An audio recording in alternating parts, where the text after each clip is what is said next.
Vocês estão prontos para se emocionar comigo? Então vem, que eu tenho uma história muito linda para contar para vocês. Hoje eu vou compartilhar com vocês a minha história com a minha mother-in-law. E essa florzinha aqui, ela tem um simbolismo muito especial. Eu conheci a minha sogra por uma tela de celular. A gente nunca se abraçou pessoalmente, mas a gente teve uma conexão incrível. Desde o início do nosso relacionamento, logo que ela soube da gente, ela fez questão de de me adicionar nas redes sociais.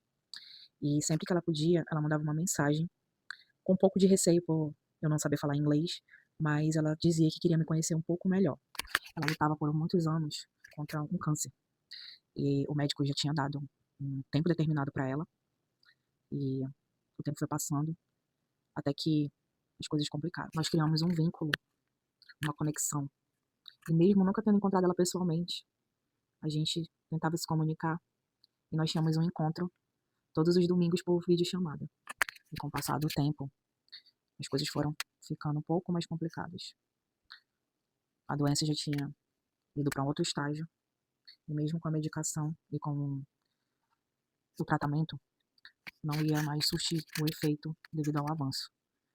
E aí as coisas foram começando a ficar mais difíceis. Antes de partir, ela fez um livro, junto com o esposo dela, contando sobre a vida dela, a história dela de fé, a história dela de infância, família, do casamento, das inúmeras viagens missionárias que ela fez e do grande amor que ela tinha pelos filhos, netos e pelo esposo.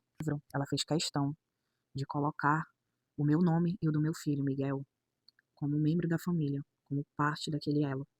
Isso foi algo muito marcante, muito emocionante, de saber que nós fomos abraçados, mesmo nunca tendo conhecido pessoalmente. Mas eu choro um pouquinho. Em abril, dia 23 de abril de 2023, ela partiu. Mas antes disso, ela começou a piorar. O meu esposo ficou muito mexido, não sabia como reagir. E eu falei pra ele, vai sem ter pressa para voltar, mas fica com ela nesses últimos momentos. Esses momentos são importantes e cruciais. O mais importante é estar com ela nesse momento. E ele não hesitou e foi. Ele veio, né, no caso, para os Estados Unidos, para ficar com eles, né, nesse processo. O médico tinha dado 1, 2, 3 meses, mas a qualquer momento poderia acontecer. E assim aconteceu.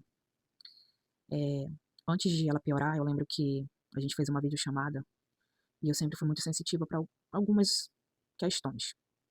E nesse dia, na última vez que eu a vi, eu senti no meu coração que era pra gente tirar uma selfie. Mas como eles sempre foram muito discretos, eu fiquei com receio de pedir, né?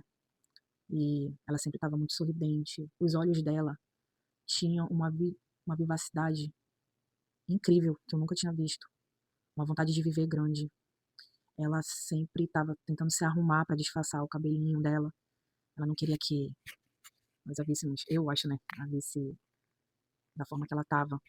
Ou ela usava uma peruca, ou ela não aparecia. Ela sempre foi vaidosa. E então meu esposo foi pra lá e o tempo foi passando, ele me dava notícia e ela tava piorando. Até que uma noite do dia 23, ele me deu a notícia. Ela tinha acabado de falecer. Aquilo foi tão forte pra mim, foi tão triste. E então eles já tinham preparado toda a parte do funeral, eu já tava só aguardando o momento. O funeral foi numa igreja, eles transmitiram pelo YouTube. Eu pude acompanhar, na época eu nem entendia praticamente nada de inglês, mas aquilo foi tocante. Eu vi pela primeira vez o meu esposo emocionado, chocado, abatido, muito emocionado. Enfim, passou mais uma semana, 2, ele retornou para casa, era próximo do Dia das Mães, e ele sempre gostou também dessas coisas de decoração, e aí a gente foi comprar algumas flores, comprar alguns artigos, e aí que entra essa rosa. Eu olhei para essa rosa e eu pedi para comprar ela. E na decoração da mesa lá de casa, eu coloquei uma foto deles, né? Tinha ele, meu sogro e ela. E aí eu coloquei essa rosa próxima, que eu disse pra ele que tava simbolizando ela, né? Ai, gente, eu vou ficar desse jeito. E aí, enfim, essa rosa aqui tá desde essa época com a gente. Ela veio do Rio pra cá, pra vocês verem. E eu comprei com muito amor e carinho pra simbolizar ela. O tempo foi passando, agora a gente mudou pra cá. E nós conseguimos estar aqui, né? E a gente foi visitar a casa deles. Chegando lá, muitas fotos. A presença dela muito forte na casa. Tem um jardim. Vou colocar a foto pra vocês. Um jardim com umas rosas. Eu não sei porquê, mas eu senti, assim, tão forte a presença dela, sabe? E ela sempre foi muito emotiva. E eu também sempre fui muito emotiva. Talvez por isso que a gente se conectou. E eu lembro também de uma vez que meu esposo, a gente foi se encontrar no Rio.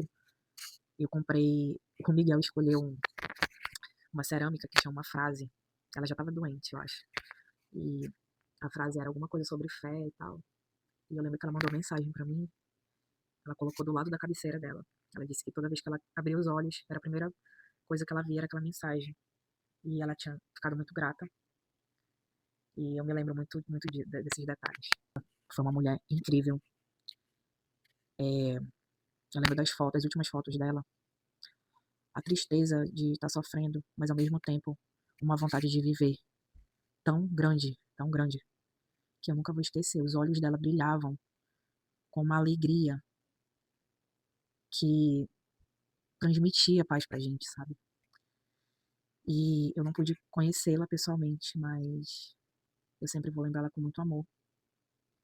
E até meu esposo outro dia falou assim: meu filho não pôde conhecer a minha mãe, a mulher incrível que ela era com os netos, amorosa. Era pra ela estar lá nos recebendo. E aquilo me doeu, sabe? E eu falei pra ele: ela não pode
do livro dela.